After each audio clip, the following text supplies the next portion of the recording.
नमस्कार, मी सुशील कुलकर्णी. आपण पाहताय अनालायझर. गोव्यात आलोय आणि गोव्यात आल्यावर म्हणजे बाहेर गेल्यावर जे जे काही करता येऊ शकतं ते करावं. अर्थात गोव्यात आल्यावर काय काय करता येऊ शकतं हे तुम्हाला माहित आहे. त्यामुळं जे करायला पाहिजे ते करावं असं आहे. आणि गोव्यात आलोय तो युट्यूबरच्याच कॉन्क्लेव्हमध्ये. त्यामुळे इथे सगळीच माणसं भेटत आहेत.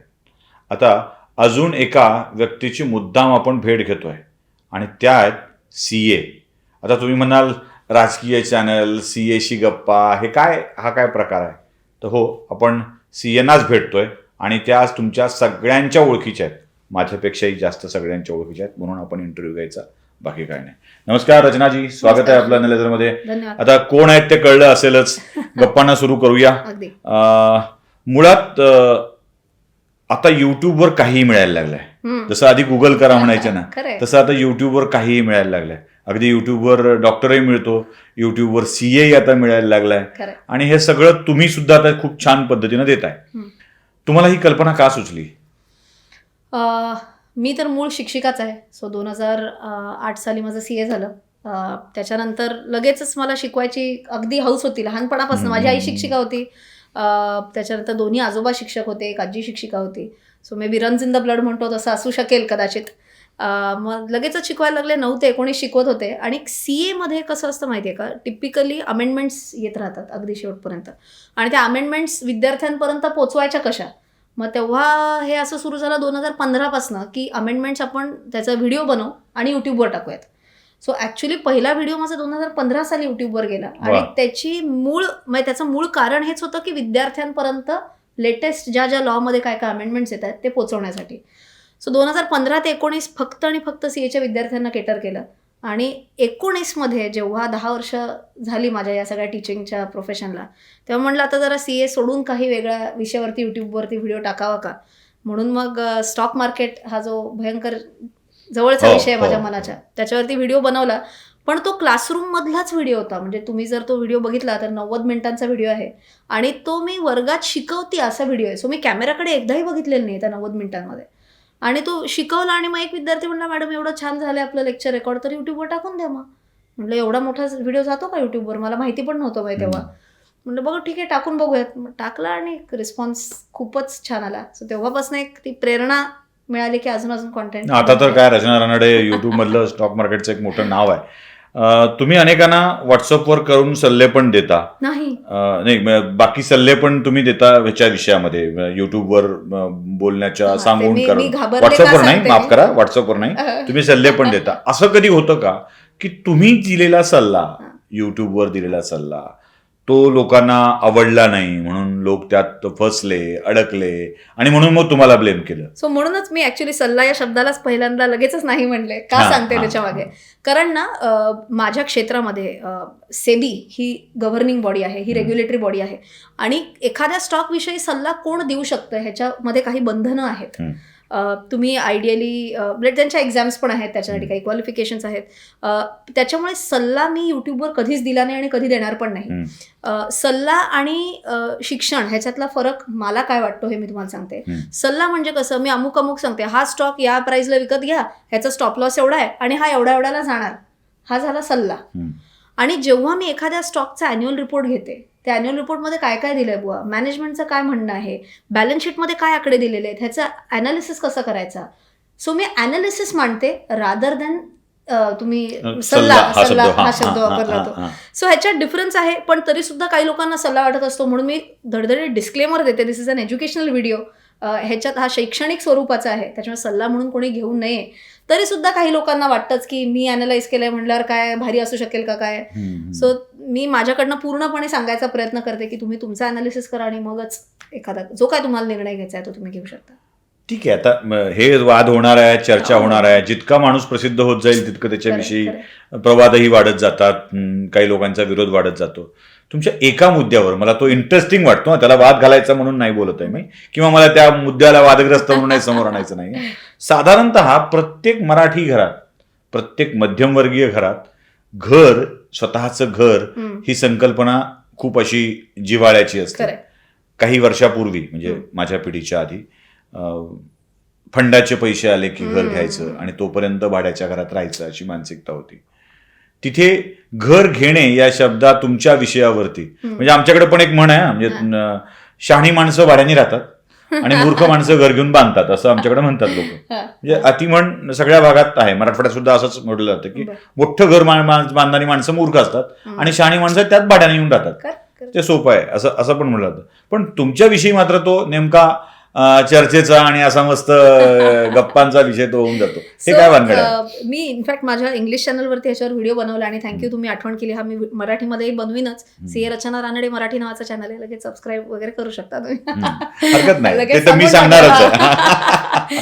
सो हा विषय खूप महत्वाचा होता. बऱ्याच जणांनी विचारला म्हणून मी ऍक्च्युली इंग्लिश चॅनलवरती याच्यावर एक व्हिडिओ आणला होता. कसं आहे माहितीये का, घराकडे घर विकत घेणं चूक का वाईट हे आपण जर पहिलं म्हणायचं असेल तर त्याला 2 गोष्टींनी आपण तोलू शकतो. पहिलं आम्ही म्हणतो क्वांटिटेटिव्ह फॅक्टर्स, दुसरं म्हणतो क्वालिटेटिव्ह फॅक्टर्स. क्वांटिटेटिव्ह फॅक्टर्स म्हणजे काय, खिशाला परवडतं का is equal to quantitative factors. अनेक वेळेला लोकांचं काय होतं, जरा नोकरी लागली, जरा चांगले पैसे मिळायला लागले की चला घर घेऊन टाकू आणि लोकांना दाखवायला माझं घर आहे. सो पुण्यात तर फार, अरे बापरे, आमच्याकडून आलेले आणि खूप जण म्हणजे क्रेज खूप जास्ती असतं की स्वतःचं घर असणं.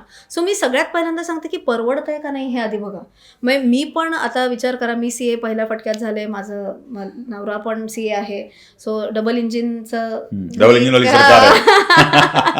डबल इंजिन येत असताना सुद्धा आम्ही पहिली 10 वर्ष घर घेतलं नाही. आमचं म्हणजे 1 BHK घर होतं आणि त्याला रेंटल एक 1 BHK जोडून घेतलं होतं. म्हणजे राहत होतो 6 खोल्यांमध्ये पण रेंटल 1 BHK होतं त्याच्यातले.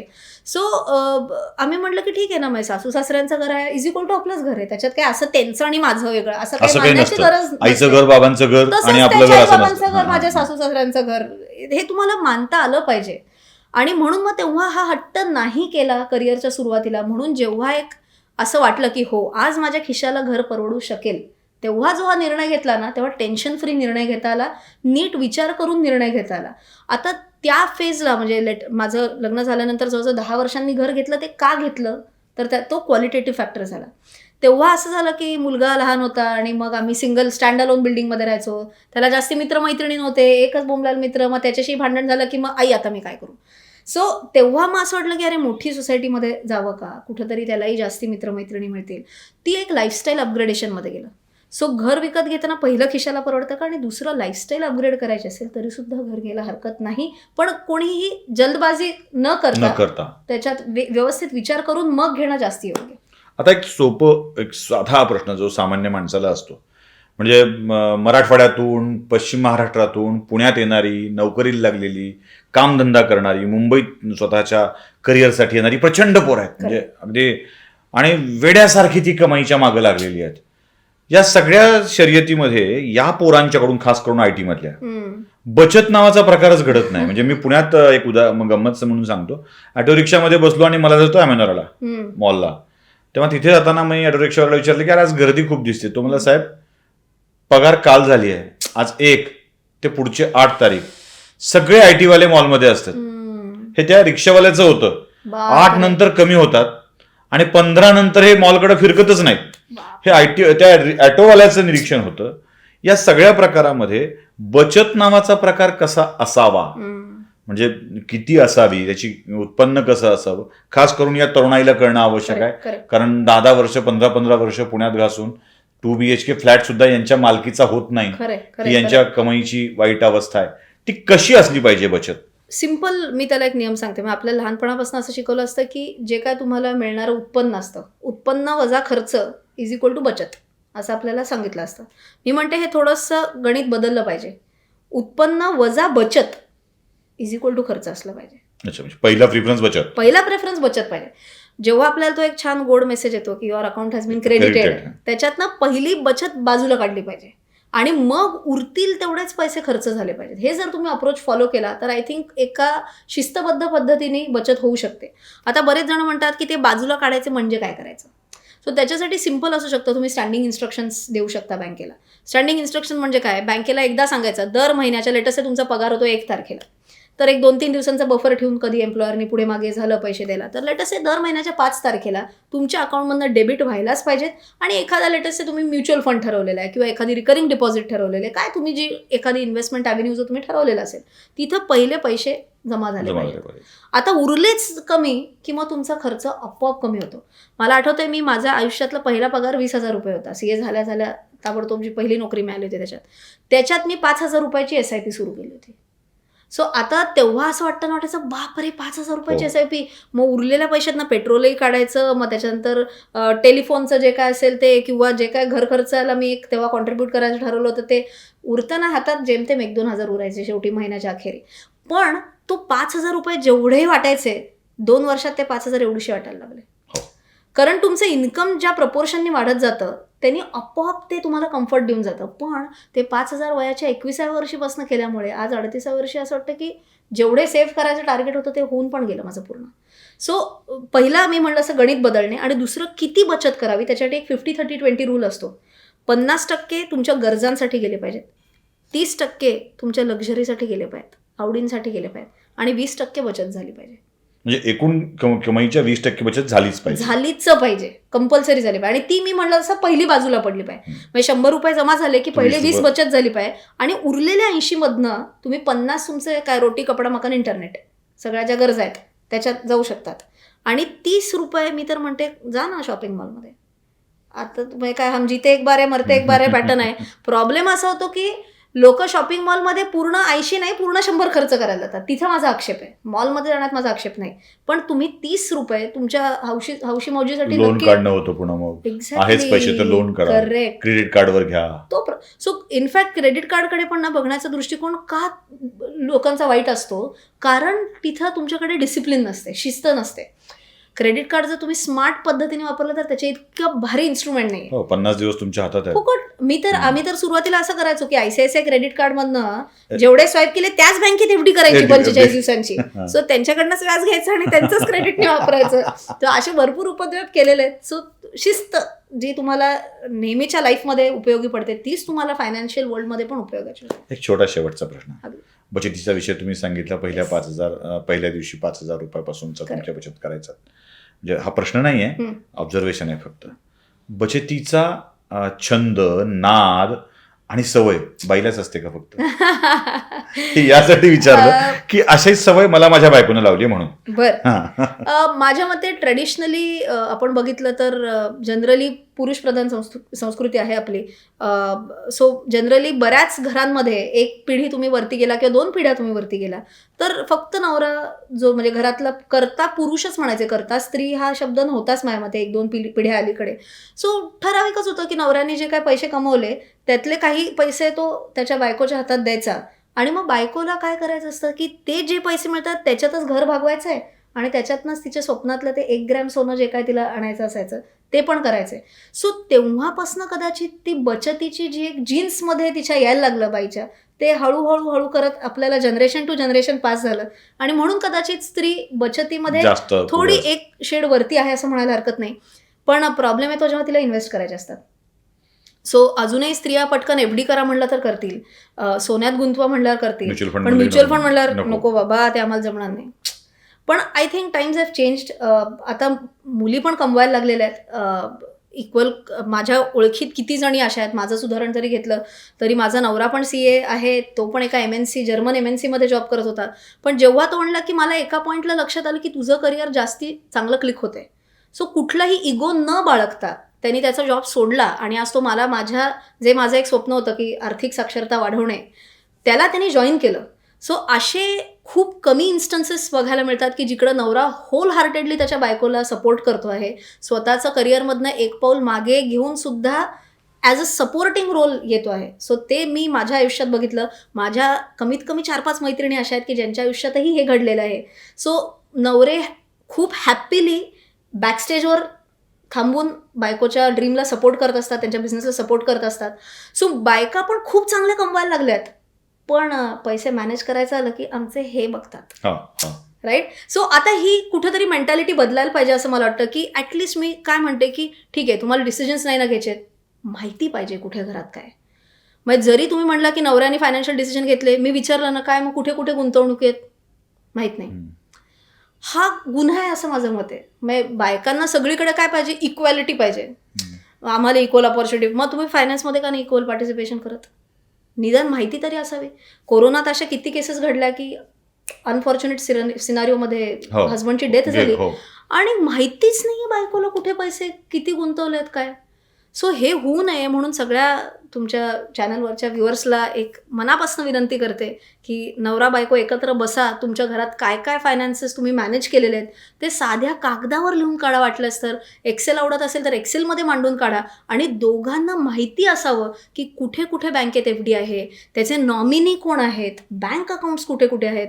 सोन्यात जर गुंतवणूक केलेली असेल, लॉकरमध्ये जर पैसे ठेवलेले असेल तर लॉकरची ऑपरेटिंग अथॉरिटी कोणाकडे आहे, शेअर्समध्ये पैसे गुंतवले असतील तर अकाउंट कोणाच्या नावावर आहे, तिथं नॉमिनी आहे का नाही आहे. सो ही माहिती असणं, घरातल्या दोघाही मेंबर्सला माहिती असणं खूप गरजेचं आहे. सो तुमच्या चॅनलच्या माध्यमातून बरं झालं माझ्या बायकोनी बघत असेल, तिला तर कळून जाईल की सगळं तिलाच माहित आहे, मलाच माहित नाही. अशी स्थिती आहे. शेवटचा, अगदी शेवटचा, मी 10,000 रुपये बचत करतोय दर महिन्याला असं गृहीत धरूया.